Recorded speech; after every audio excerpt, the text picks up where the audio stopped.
I was born in Melbourne in 1934. I had 2 children. I married and went to live at East Coburg, Tilly Street, and I was looking for a part-time job.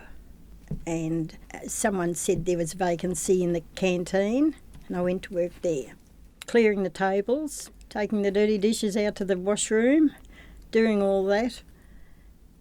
We did morning tea.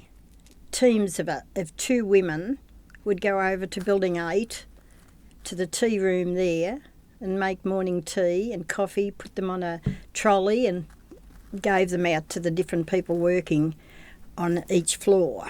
I increased the hours and I worked on the hot meals, giving those out at lunchtime, and then I went to the milk bar through the lunch rush.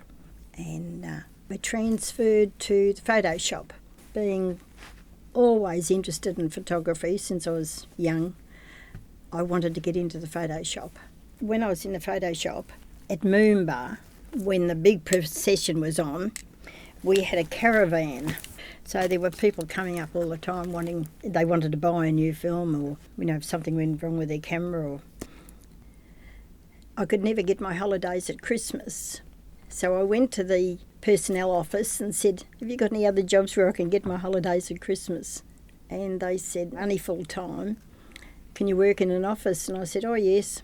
And they offered me a position in Building 15, camera reels and sundries, working and full time there in the office, typing.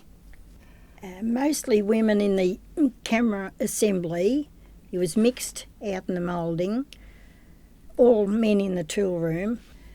Mixed in the office. We had uniforms for every building, and you always knew from a distance what building any person belonged to. But they changed them at various times, because in the photo shop we went from a dusty blue to the pink, corally pink colour.